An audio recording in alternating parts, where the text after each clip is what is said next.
পড়ার বিষয় পক্ষ থেকে বলছি, তোমরা যারা কলকাতা বিশ্ববিদ্যালয় সেকেন্ড সেমিস্টারে বিগত বছরে অর্থাৎ সিবিএসইএসসি পদ্ধতিতে এডুকেশন জেনারেল জিইসিসি 4-এ যে কোনো কারণেই হোক সাপ্লি পেয়েছো, তাদের জন্য আমরা পড়ার বিষয় পক্ষ থেকে 2025 সালে এই এডুকেশন ফোর্থ সেমিস্টার জিইসিসি 4-এর আমরা একেবারে শেষ মুহূর্তের সাজেশান নিয়ে এসেছি।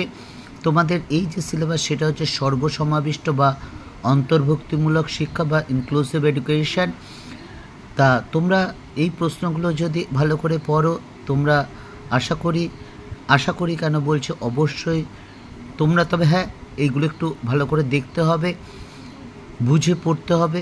সবচেয়ে ভালো হয় যদি লিখে মুখস্থ করতে পারো বা লিখে প্র্যাকটিস করতে পারো, কারণ লেখার বিকল্প আর কিছু নেই। তা তোমরা যারা যে কোনো কারণে হোক, যেটা বলছিলাম, সাপ্লি পেয়েছিল, তাদের জন্য আমরা পড়ার বিষয় পক্ষ থেকে এই পেপারটির একেবারে শেষ মুহূর্তে সাজেশান নিয়ে এসেছি। তা চলো আমরা এই সাজেশন শুরু করার আগে আমরা একবার মার্কস ডিভিশনটা দেখে নিই। তোমরা জানো যে তোমাদের যে ফোর্থ সেমিস্টারে যারা এডুকেশন জিইসিসি 4-এ যারা সাপ্লি পেয়েছো, তাদের মার্কস ডিভিশনটা এরকম থাকবে যে 2 নম্বরের 5টা কোশ্চেন থাকবে, 10 নম্বরের 4টে কোশ্চেন থাকবে, 3টে কোশ্চেন লিখতে হবে 30 নাম্বার, 5 নম্বরে 6টা কোশ্চেন থাকবে, 5টা লিখতে হবে 25 নাম্বার। এই টোটাল হচ্ছে 65 নাম্বারের কিন্তু পরীক্ষা। তা এই যে 65 নাম্বারের পরীক্ষা, তার মধ্যে তোমাকে প্রথম ক্রাইটেরিয়া হচ্ছে অবশ্যই কিন্তু 20 পেতেই হবে। তবে আমরা বলতে পারি দীর্ঘ 23-24 বছর শিক্ষকতার অভিজ্ঞতায় যে তোমরা যদি এই কোশ্চেনগুলো একটু দেখে যাও এবং সবচেয়ে ভালো হয় যদি লিখে প্র্যাকটিস করে, তাহলে অবশ্যই তোমরা কমন পাবে এবং ভালো মতো কিন্তু পাস করে যাবে। তা চলো আমরা সাজেশনটা শুরু করি। দেখো 10 নম্বরের যে সাজেশনগুলো রেখেছি আমরা, খুব বেশি সাজেশন রাখিনি, মাত্র 8টা কোশ্চেন আছে। তা দেখো এই 8টা কোশ্চেনই দেখে যেও, প্রথমেরগুলো সবচেয়ে বেশি ইম্পর্টেন্ট, যত নিচের দিকে যাবে ইম্পর্টেন্টের মাত্রা কমবে। তবে বলতে পারি যে যেহেতু তোমাকে 4টে কোশ্চেন মাত্র থাকবে, 3টে কোশ্চেন লিখতে হবে, তুমি অবশ্যই 8টাই দেখে যেও। হ্যাঁ, এটা করতে পারো 6টা বা 5টা খুব ভালো করে করলে, বাকি 3টে কিন্তু একটু হালকা করে করলে, তবে দেখে যেও।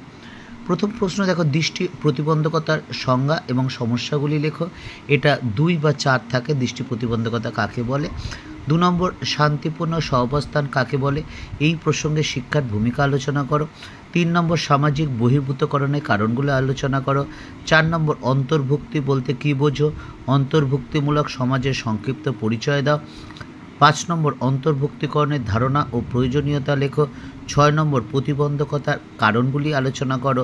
7 নম্বর, অন্তর্ভুক্তিমূলক বিদ্যালয় বলতে কী বোঝো, একটি অন্তর্ভুক্তিমূলক শ্রেণীকক্ষ তৈরির জন্য কী কী প্রয়োজন, এবং লাস্ট কোশ্চেন, শিখনে অক্ষম শিশুদের নির্দিষ্ট সমস্যাগুলি আলোচনা করো। এই 10 নম্বরের এই 8টা কোশ্চেন তোমরা কিন্তু অবশ্যই দেখে যেও যারা কলকাতা বিশ্ববিদ্যালয় ফোর্থ সেমিস্টারে জেনারেল এডুকেশন জেনারেল জিইসিসি 4-এ সিবিএসইএসসি পদ্ধতিতে যারা সাপ্লি পেয়েছো তাদের জন্য। কারণ এই বছর যারা ফোর্থ সেমিস্টার দিচ্ছে তারা সম্পূর্ণ নতুন পদ্ধতি অর্থাৎ সিসিএফ পদ্ধতিতে পরীক্ষা হচ্ছে। কাজে এই কোশ্চেনটা কেবল যারা ফোর্থ সেমিস্টারে বিগত বছরে এডুকেশন জেনারেল জিইসিসিতে সাপ্লি পেয়েছে কেবল তাদেরই জন্য। এবার চলো আমরা 5 নম্বরটা শুরু করি। 5 নম্বরে 6টা কোশ্চেন থাকবে, আমাকে 5টা লিখতে হবে। তা বলি, আমরা পড়ার বিষয় পক্ষ থেকে আমার দীর্ঘ 23-24 বছর শিক্ষকতার অভিজ্ঞতা, আমার মতো আরও 13 জন শ্রদ্ধেয় শিক্ষক শিক্ষিকা আছেন যারা বিভিন্ন স্কুল কলেজের সাথে যুক্ত। আমরা সবাই মিলে হিস্ট্রি এবং এডুকেশন অনার্স, এছাড়া হিস্ট্রি, পল সায়েন্স, ফিলোসফি, এডুকেশনের আমরা পাসের। আর নতুন যে পদ্ধতি অর্থাৎ সিসিএফ পদ্ধতিতে মেজর, মাইনর বা ফার্স্ট এবং সেকেন্ড সেমিস্টারে সিভ্যাক বা ইএনভিএস দিয়ে থাকি। এছাড়া তোমরা ফোর্থ সেমিস্টারে এডুকেশনে হয়তো সাপ্লি পেয়েছো, হয়তো বাকি সব পেপার ক্লিয়ার আছে। ফোর্থ সেমিস্টারে কিছু কিছু পেপারে সাপ্লি আছে। তা আমাদের পড়ার বিষয় পক্ষ থেকে কেরিয়ার কাউন্সিলর আছেন 2 জন, যিনি সবচেয়ে বেশি অভিজ্ঞতা সম্পন্ন, তিনি প্রায় 37-38 বছরের। কাজেই যদি মনে হয় তোমরা কি করতে চাও গ্র্যাজুয়েশন পাস করার পর, সেই সম্পর্কে তোমাদের যদি কোনো প্রশ্ন থাকে আমাদের জিজ্ঞাসা করতে পারো, আমরা কিন্তু সমস্যা তোমার সমাধান করার চেষ্টা করবে। এছাড়া আমরা পড়ার বিষয় পক্ষ থেকে নেতাজি মুক্ত বিশ্ববিদ্যালয় হিস্ট্রি এবং এডুকেশন অনার্স বা মাস্টার ডিগ্রির বা এমএর আমরা কিন্তু নোট বা সাজেশান দিয়ে থাকি এবং যাবতীয় তথ্য সরবরাহ করি।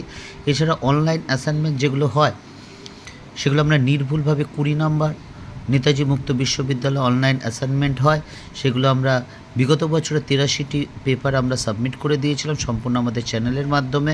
কাজে যদি মনে হয় আমাদের পড়ার বিষয় চ্যানেলটা তোমাদের উপকার করতে পারে, তাহলে অবশ্যই চ্যানেলটি লাইক করে সাবস্ক্রাইব করে বেল আইকন টিপে রেখো। তা চলো এবার 5 নম্বরের কোশ্চেনগুলো দেখি। অন্তর্ভুক্তিকরণ বা সর্বসমাবিষ্ট সমাজ গঠনের যে কোনো 5টি উপাদান লেখো। 2 নম্বর ব্যাহত দৃষ্টিসম্পন্ন শিশুদের সমস্যা লেখো। 3 নম্বর সামাজিক অন্তর্ভুক্তিতে শিক্ষার ভূমিকা আলোচনা করো। 4 নম্বর বহু কৃষ্টিমূলক সমাজ গঠনে শিক্ষার ভূমিকা আলোচনা করো। 5 নম্বর অন্তর্ভুক্তিকরণের 5টি বাধা লেখো। 6 নম্বর শ্রবণ প্রতিবন্ধকতার 5টি সমস্যা লেখো। 7 নম্বর বাধামুক্ত পরিবেশ সৃষ্টিতে বিদ্যালয়ের ভূমিকা লেখো। 8 নম্বর তপশিলি জাতি ও তপশিলি উপজাতি গোষ্ঠীর ধারণা লেখো।